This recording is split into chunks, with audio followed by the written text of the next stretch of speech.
Hello,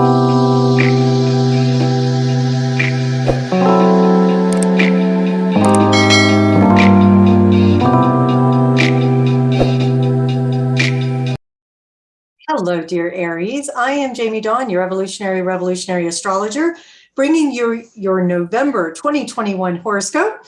And I am wearing my combat, my camo for you because I know, Aries, you're ruled by Mars and you like to be in the thick of things. You're very driven and you're impulsive and you're the general of the army, so to speak, that we will follow, maybe where angels dare to tread. And in the month of November, your highlighted houses are going to be the 8th and 10th houses. And I'm placing the sun on the first house. So if your sun, moon, or rising sign is in Aries, these are some of the energetics. It's a generalized reading that will affect you in some way, shape, or form during the month of November. And we are in the middle of Scorpio season, activating your 8th house. This is about trust and intimacy. This is also about how you transform yourself, as well as maybe the relationships that you've engaged in and the ones that you want to go deeper with, how they are transforming you.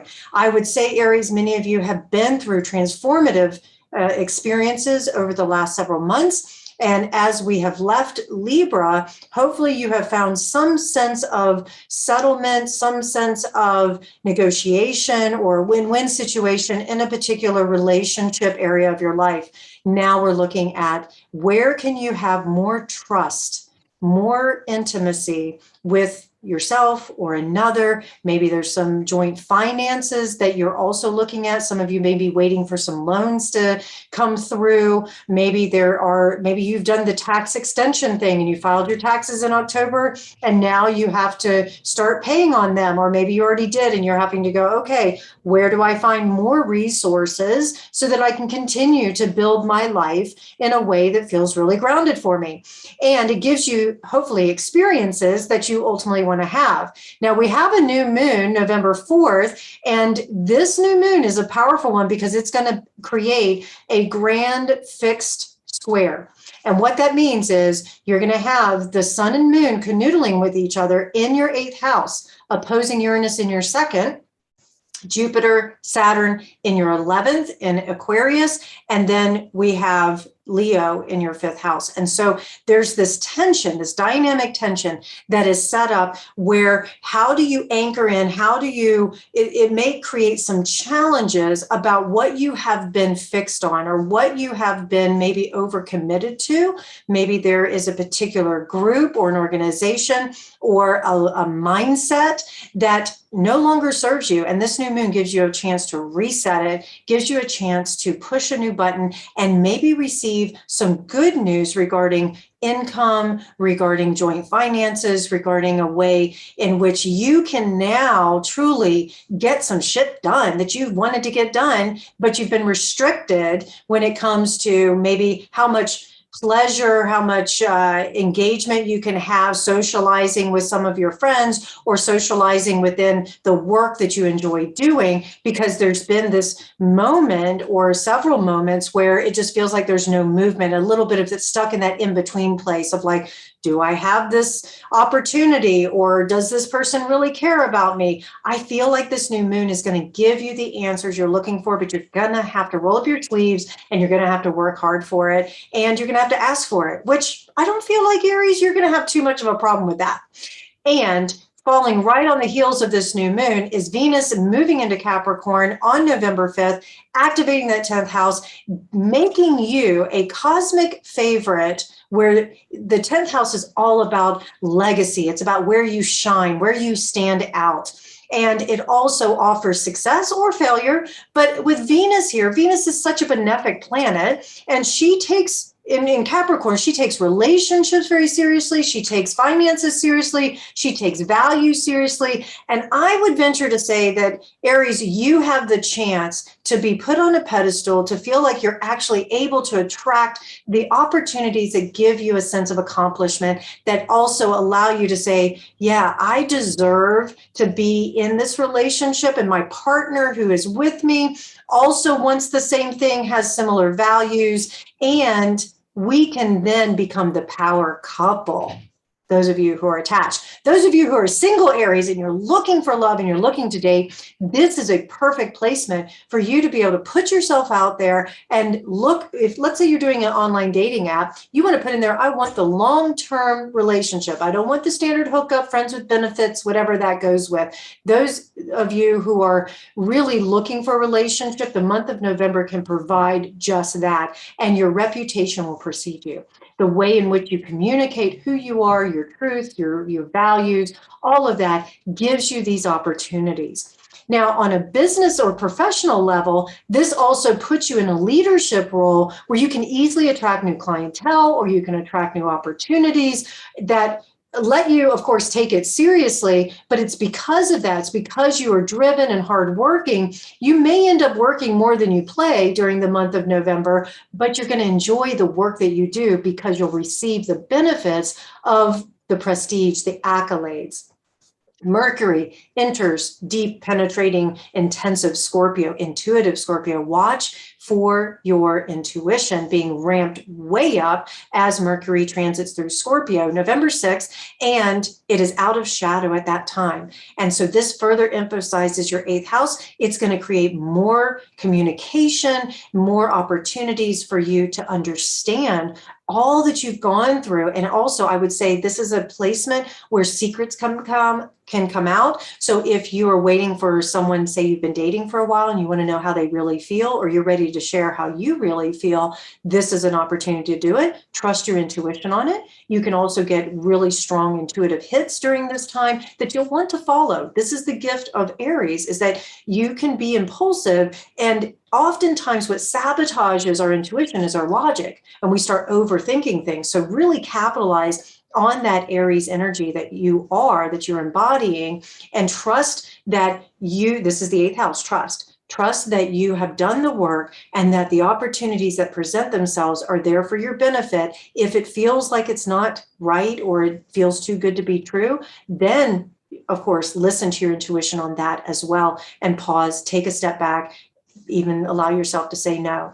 The other thing about Mercury and Scorpio is you're going to be communicating your boundaries, and you're going to be able to really show up for yourself and for another, creating deeper intimacy for yourself.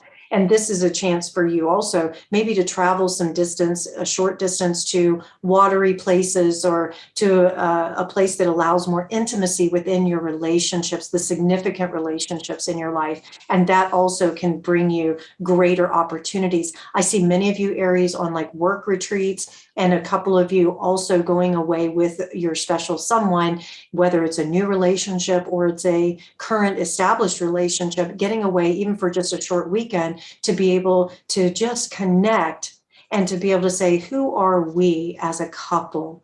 And I feel like that just gives you greater information as well as confirmation of what your intuition has been telling you for quite some time. Now, Mars and Mercury will square off with Saturn and the Moon November 10th. This is going to create some tension in that 8th and 10th house. So it may be that you want to do certain things, you want to accomplish certain things in your life, in your professional life, or in your personal life. And at this time, you may not have all the resources yet. Maybe you're still waiting for that yes for that loan, or maybe you're waiting for that partnership to support you. And so you're having to revisit a certain conversation, or maybe start a conversation and say, look, I'd really like to do this, but I can't do it without you. And so there could be some tension that shows up here also, where maybe you want to take that trip with a special someone, but work is calling and you have to do this work. It's just too important.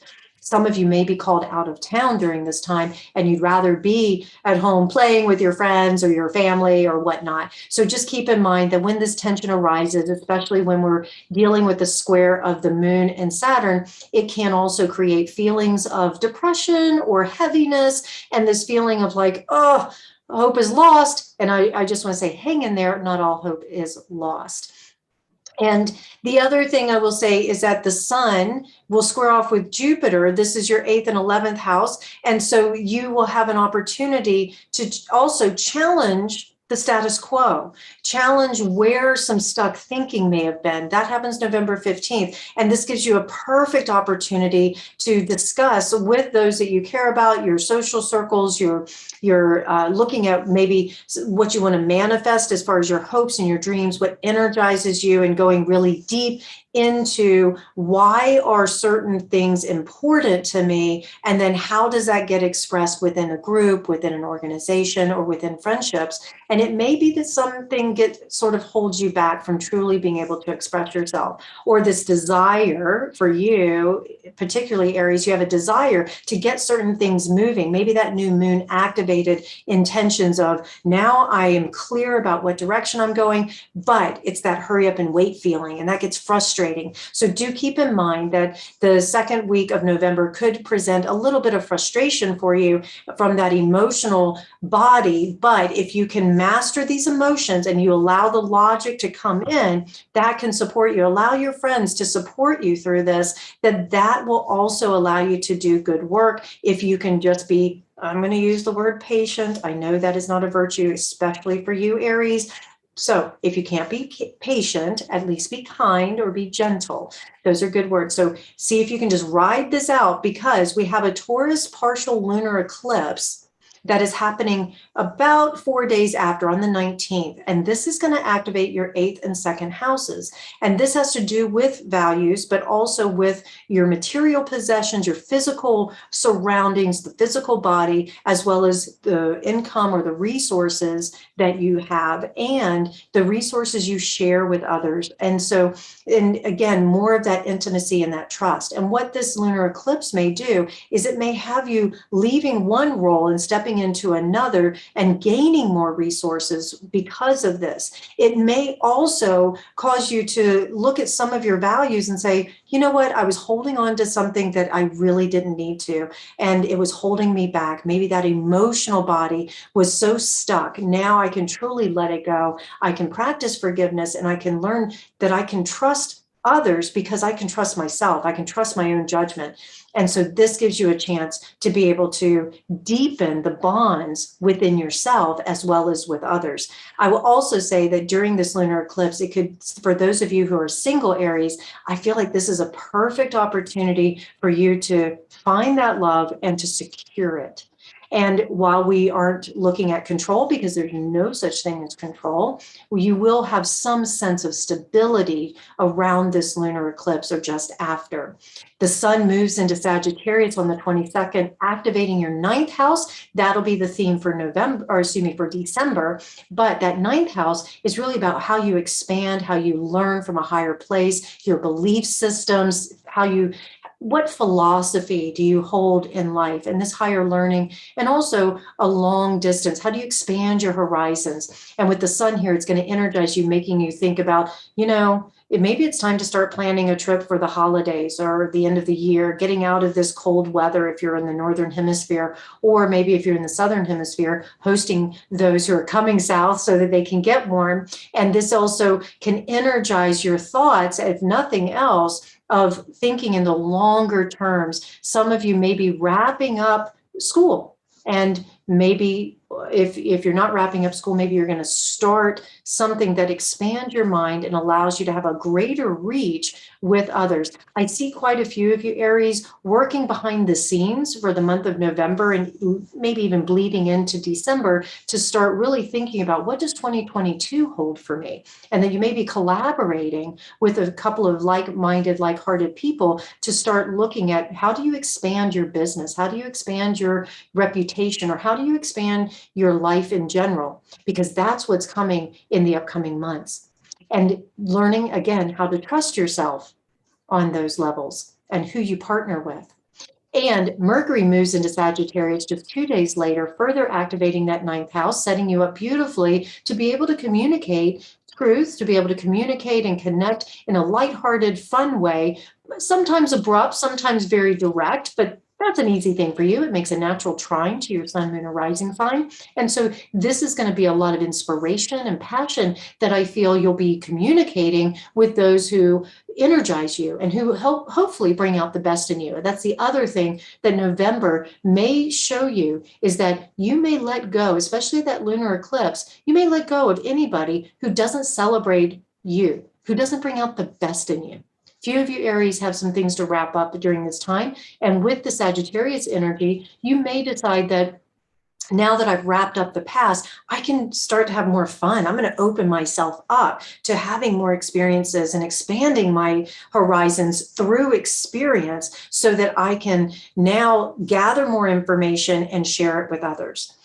Venus will sextile Mars also towards the end of November, starting on the 28th, it'll be exact. And that further makes you a wonderful candidate, because this sextile is your 8th and 10th house. So it's a wonderful candidate for being able to trust and have intimacy, but also to be a favorite where things pay off for your hard work and show others who you really are and why you're good at what you do and why you're a good partner. And also, I feel as though I just keep hearing the phrase, he who holds the gold makes the rules.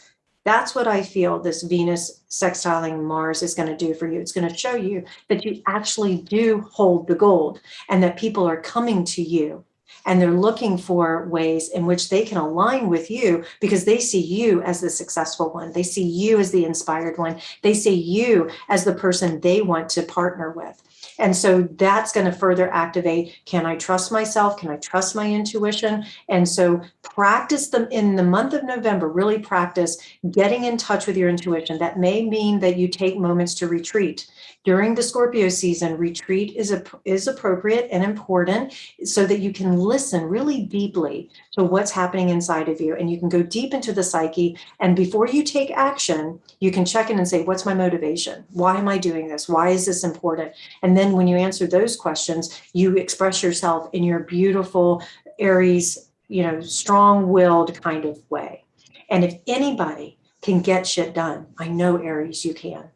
You're a fire starter. You're somebody who can really ignite passion in others. So use that. Don't dumb yourself down. And you'll find that just like moths attracted to a flame, that's going to be you. You're going to be that flame, and others are just going to be naturally attracted to you because they're going to see your light, especially with Venus sitting in that 10th house, activating it. And I'll talk about this as it gets closer to the time on my weekly videos, but Venus is going to make a canoodling or a conjunction with Pluto, giving you further power, further emphasis on how you show up with others as this power person and somebody that people really want to align with. All right, Aries, I really hope that this video helps. Please like, subscribe, share, comment. Come find me at jamiedawn.com. Have a great month.